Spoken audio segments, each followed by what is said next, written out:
Tem um monte de médico em roda também. Se eu cair, me deixa. Você confia? Eu falo isso. Se eu acontecer alguma coisa, ninguém É ela. Eu falo pra essa pessoa, você não vai pegar.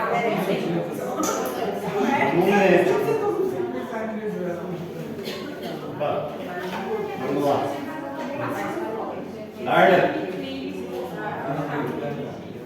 Hoje a gente vai falar sobre erros refrativos e exame clínico oftalmológico.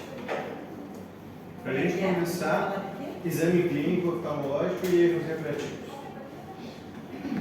Para a gente começar, a gente vai com o exame clínico. Generalidades do exame clínico. O que a gente consegue fazer com o consultório de clínica geral, sem precisar necessariamente de um consultório com os recursos específicos de oftalmo. A gente tem alguns sinais que a gente investiga no exame clínico geral, que são sinais vitais, correto? Independente do motivo de consulta do paciente, a gente tem que aferir pressão, por praxe. Em oftalmo, a gente tem dois signos ou sinais que seriam indispensáveis, assim como os sinais vitais em uma consulta geral, que são a acuidade visual ou agudeza visual e a campimetria visual. Ou seja, a gente tem que avaliar a função visual do paciente em dois pontos: a visão central e a visão periférica. Visão central, a gente usa um recurso que é a tabela de Snellen. A tabela de Snellen é aquela que a grande maioria de vocês já deve ter visto, que tem um monte de letrinhas que vai diminuindo o tamanho. Aquelas letrinhas a gente chama de optotipos.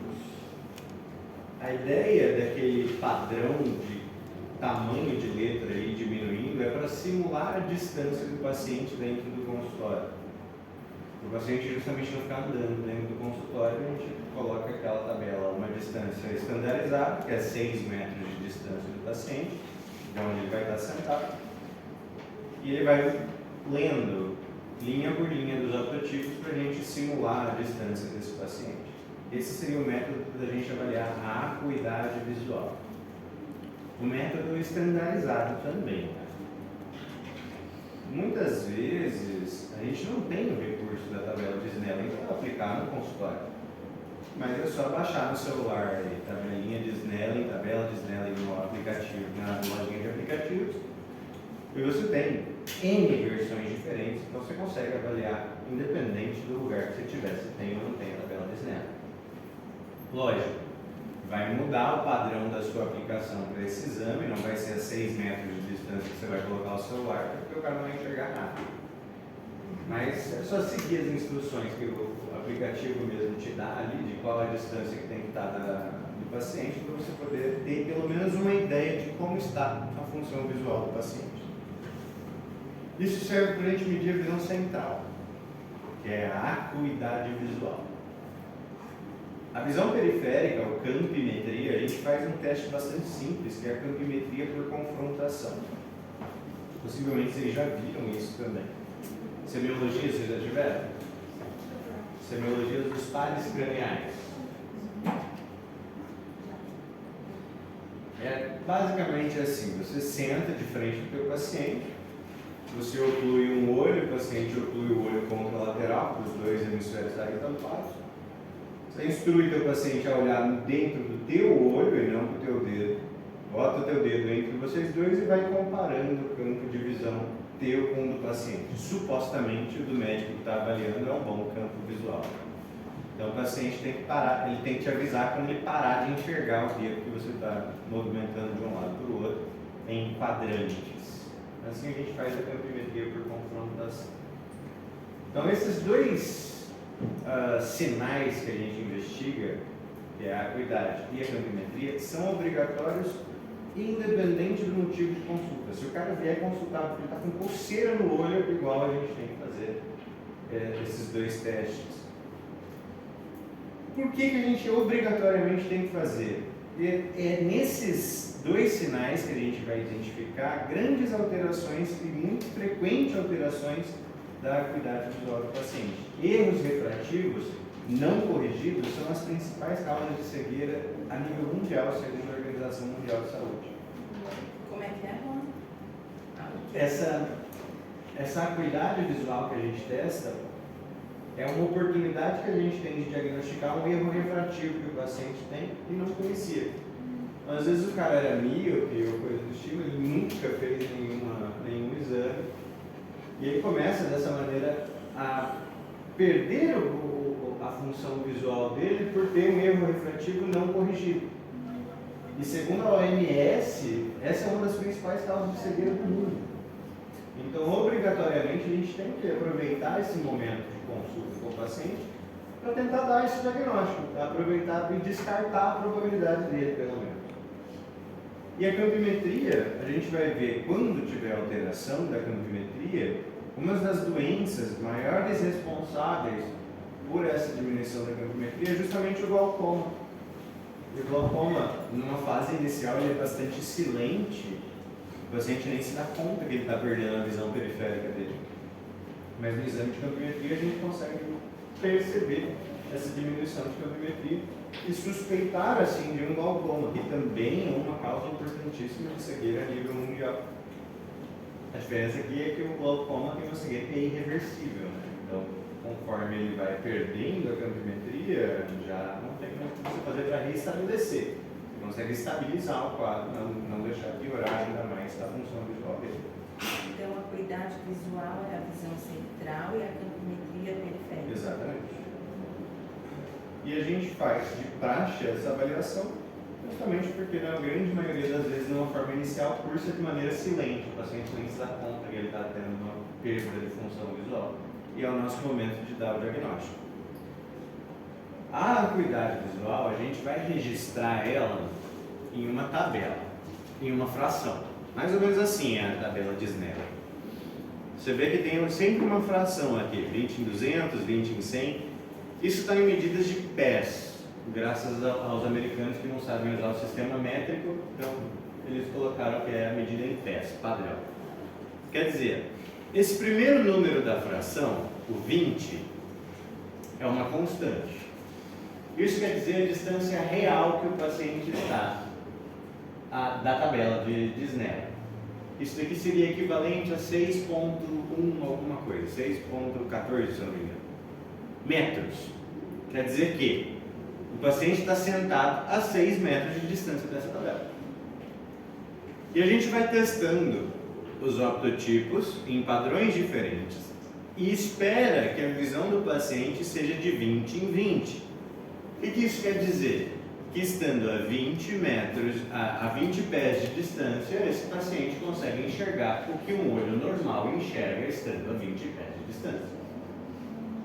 Então, vamos supor assim, meu paciente está fazendo o teste aqui, ele viu esse daqui, EFP-TOZ, na linha 4 ele não consegue mais ter nitidez.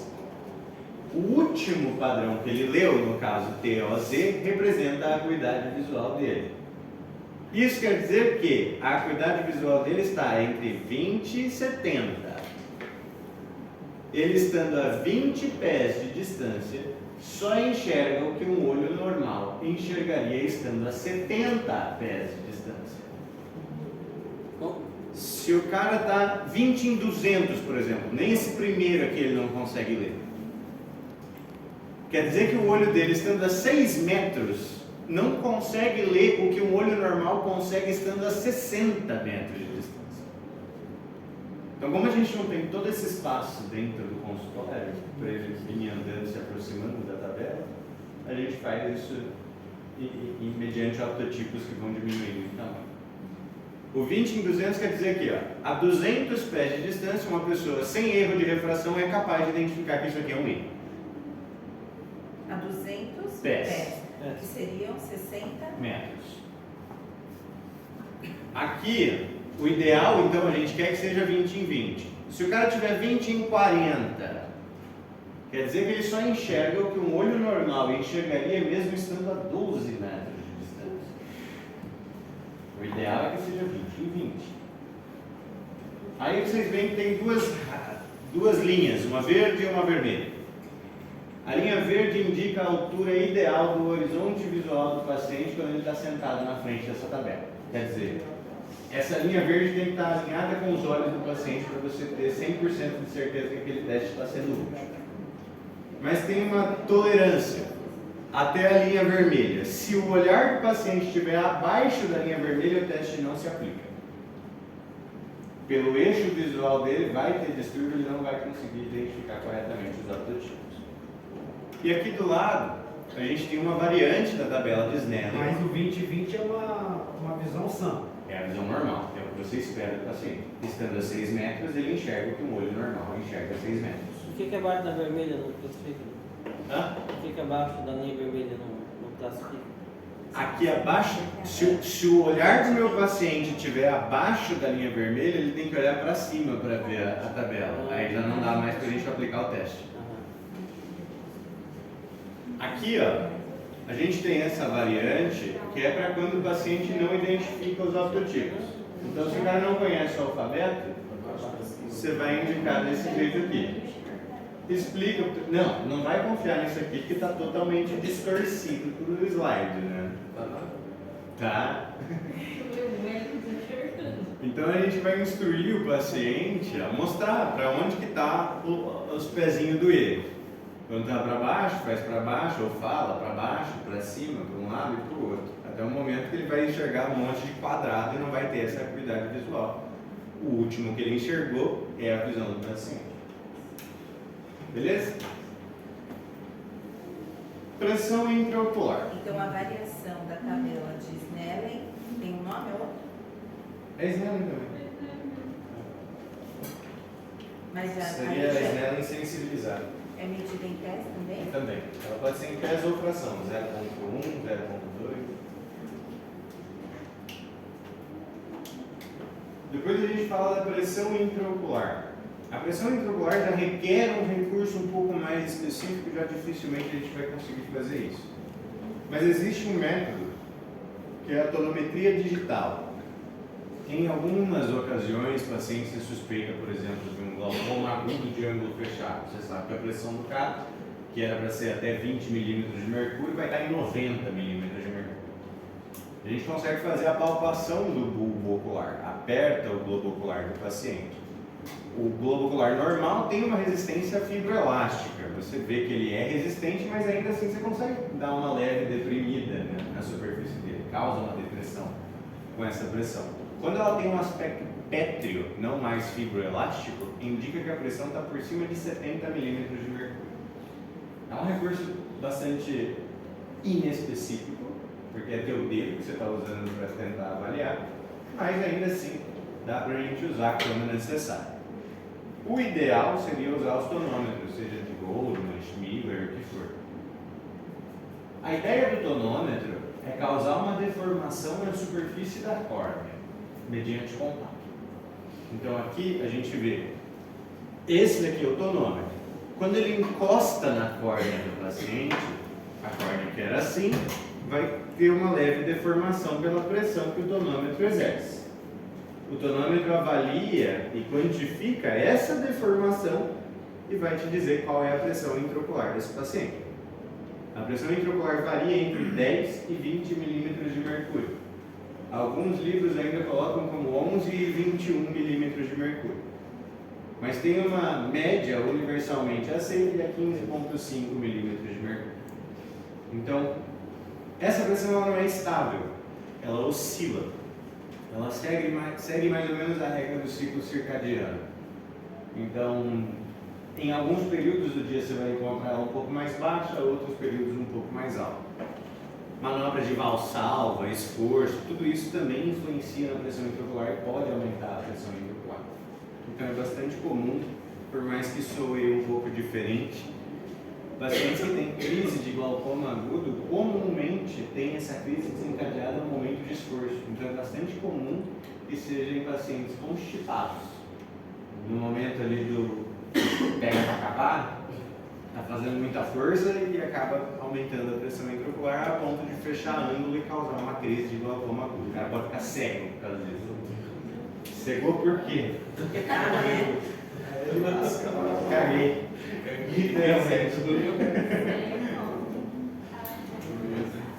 Todo mundo mandou essa Mas isso é justificado. bastante água.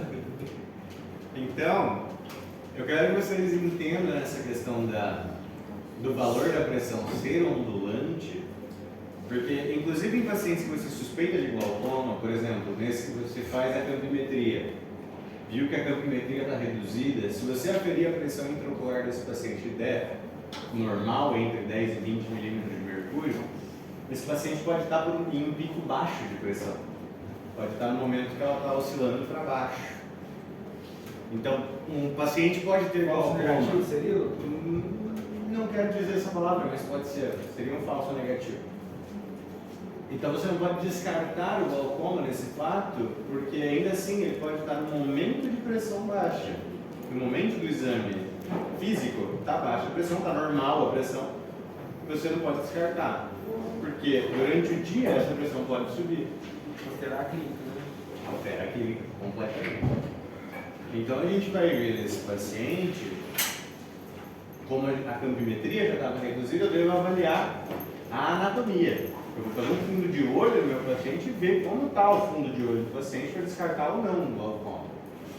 Mas a pressão eu quero que vocês tenham esse dado, que ela é volátil e qualquer manobra que o paciente faça que aumente a pressão, vamos colocar assim, a pressão arterial está correlacionada também com a pressão intraocular. Então, qualquer manobra que ele possa fazer que eventualmente aumente a pressão em qualquer outro ambiente, qualquer outra cavidade do corpo humano, a intraocular também vai estar afetada.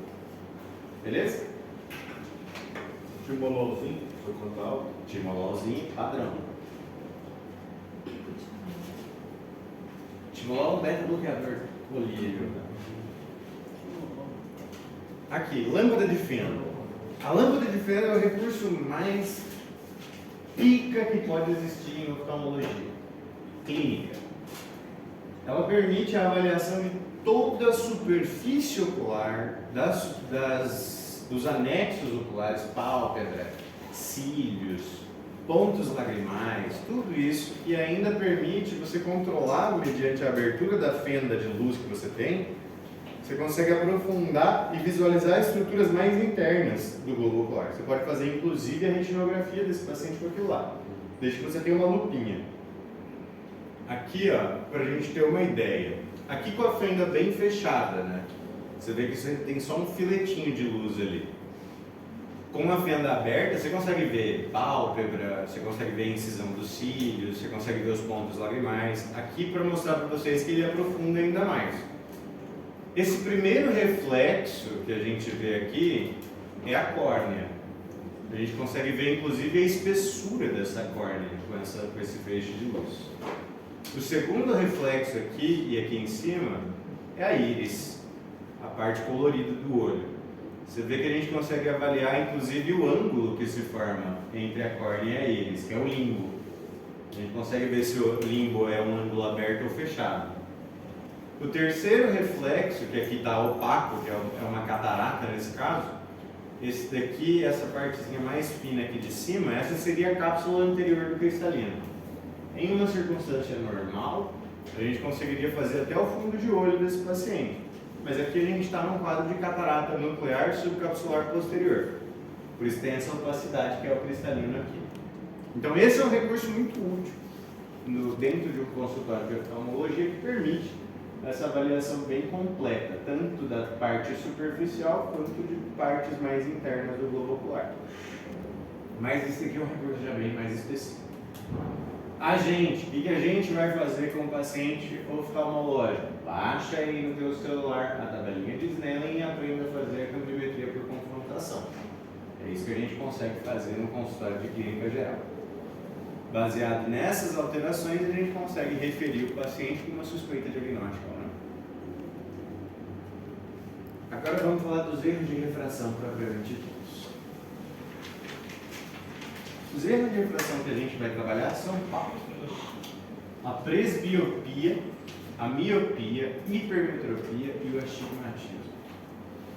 São os mais comuns. Né?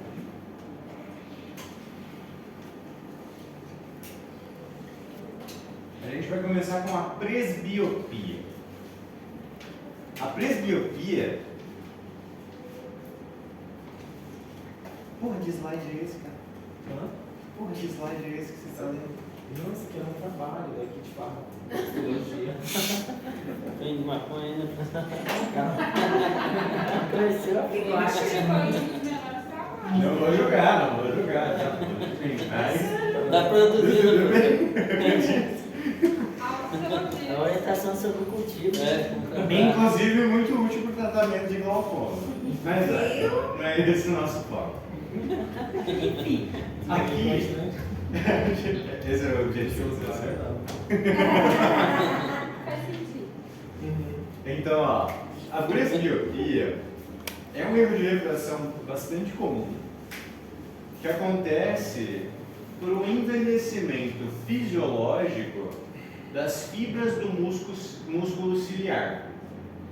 Músculo ciliar era aquele músculo que durante a contração fazia o cristalino ficar mais refrativo e quando ele relaxa, ele estica o cristalino e torna ele menos refrativo. É quem faz a acomodação visual. Permite uma pessoa passar de um foco próximo para um foco distante sem nenhum problema. Com o passar dos anos, esse músculo perde potência. Envelhece as fibras musculares e ele perde a potência. Consequentemente, a acomodação visual do paciente fica comprometida. Hã? A idade. A idade. É algo que classicamente começa a se manifestar a partir dos 40 anos de idade.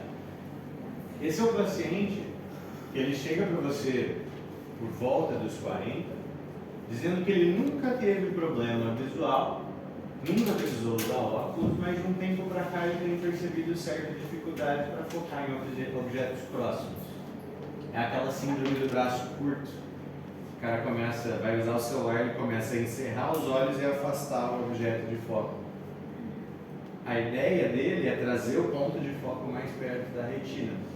Porque o que está acontecendo aqui? Eu não estou ficando. Piora não, esse quadro. Mas se você De afasta. eletrônicos, piora esse quadro? Pior, é por isso que hoje em dia já está começando a aparecer antes dos 40.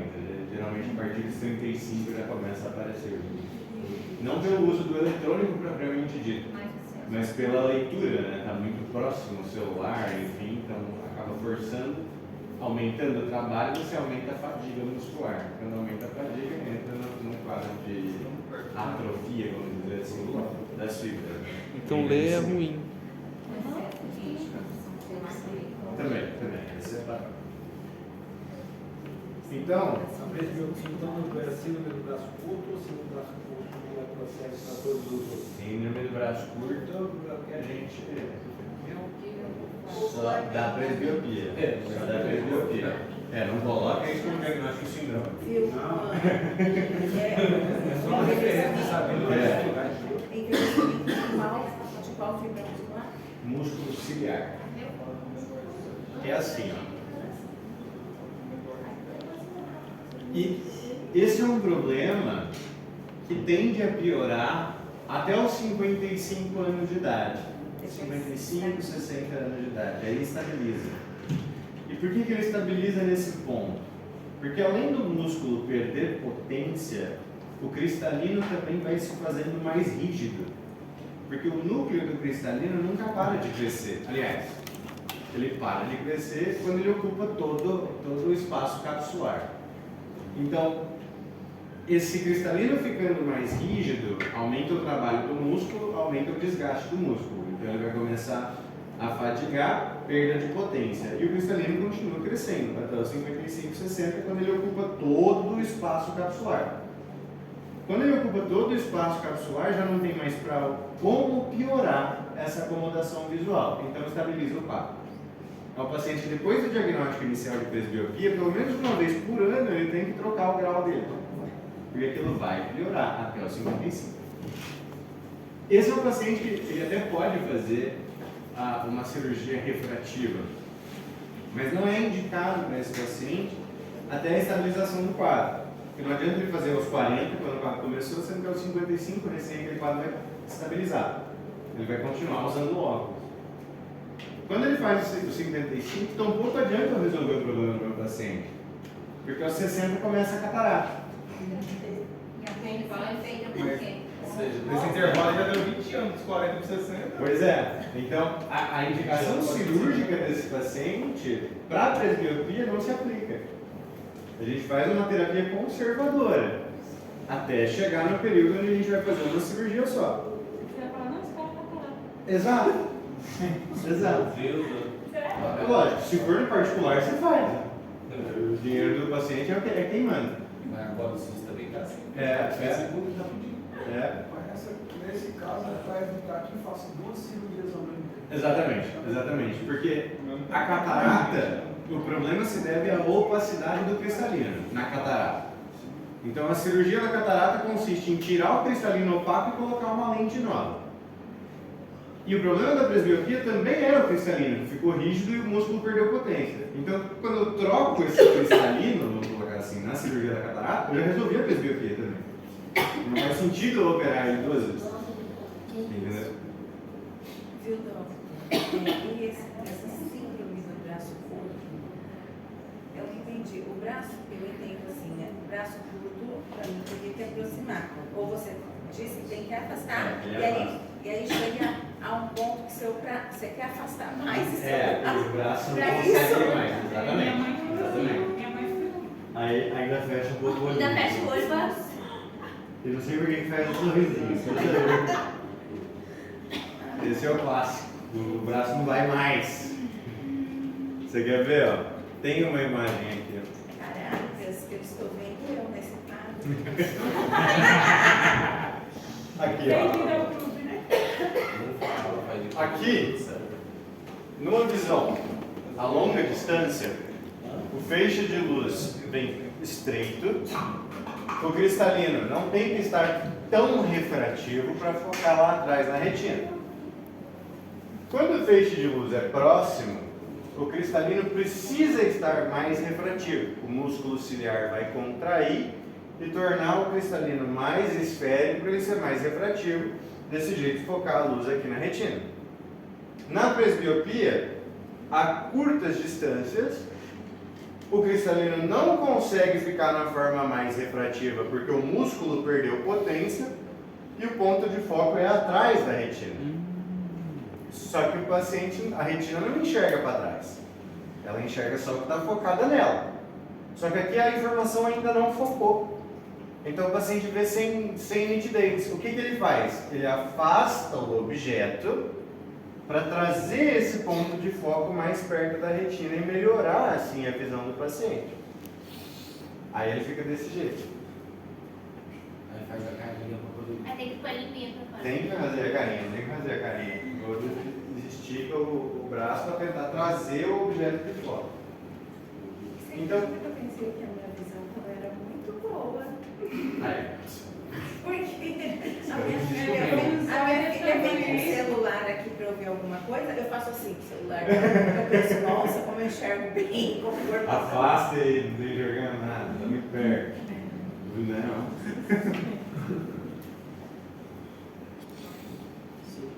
Então aqui, num tratamento conservador, a gente vai usar lentes refrativas, óculos, né? E essa lente, ela tem que ser uma lente positiva ou negativa? Ela tem que ser a favor ou contra a refração?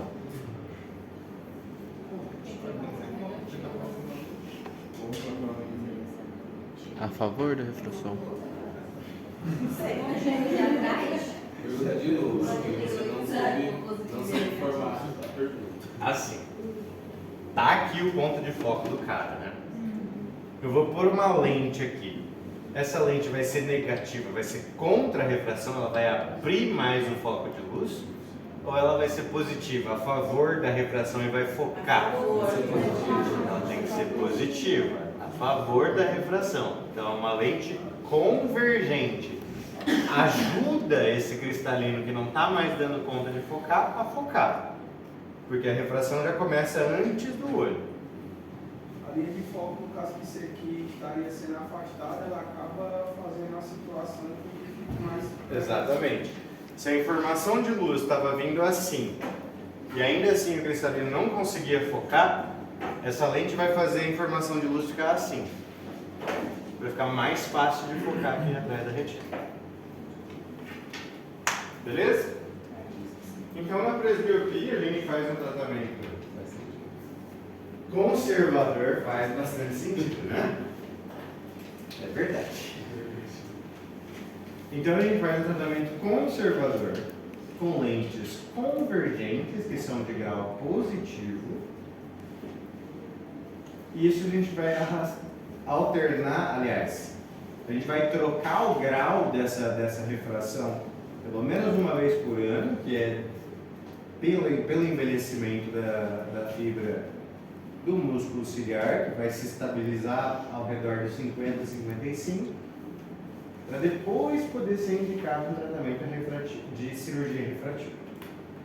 Beleza? Correto é fazer o exame de vista a cada quanto tempo? O ideal é uma vez por ano. A troca de grau na prática acontece uma vez a cada 2 anos. Mas idealmente a gente faz uma vez por ano para acompanhar como está envelhecendo essa fibra do cristalino. Mas para todos os casos ou não? Em presbiopia. Então, a partir dos 40, vai chegar, o motivo de consulta vai ser dificuldade visual a curtas distâncias, adquirido, quer dizer que não é um quadro que ele sempre teve, ele nunca teve dificuldade similar, e começou a partir dos 40. Se começou antes dos 40, mas ainda ali, ao redor de 35, 40 anos, então a principal hipótese diagnóstica é essa. Outro quadro que dá dificuldade visual a curtas distâncias é a hipermetropia, mas a hipermetropia lá da infância ela já se manifesta.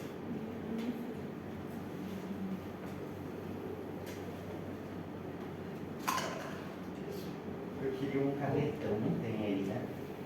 Quer que vá lá buscar, doutor? Vou olhar aqui pra não tem. Vocês vão fazer uma tabelinha aí no coisinho de vocês. Na tabelinha vai estar assim, lá em cima da tabela você vai colocar presbiopia.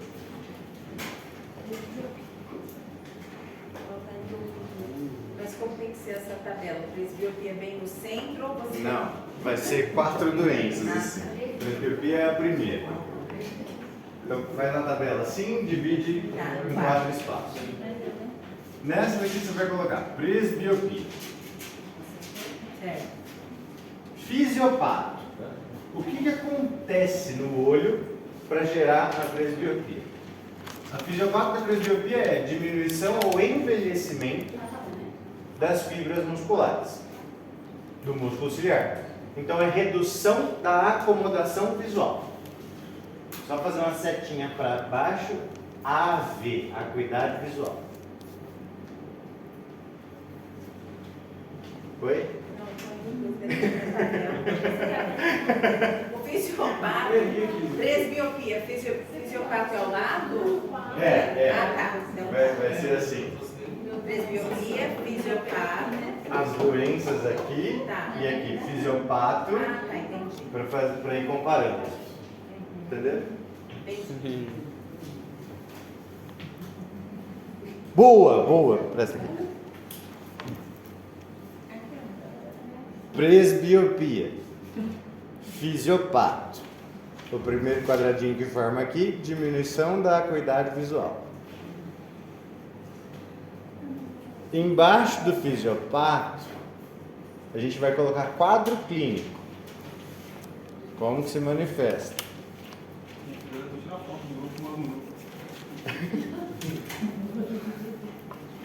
Depois fisiopato é o quê? Quadro clínico. Será ficar Só fiz 2, ele errei só as 2. Já desisti. Ninguém tem um canetão aí? Juro que ninguém. São 4 doenças, mas são 5 colunas.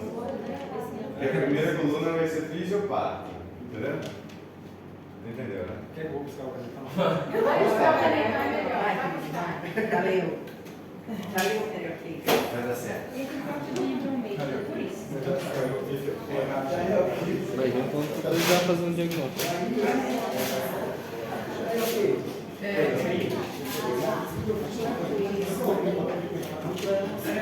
Relaxa a fisiopatia. Relaxa as duas coisas.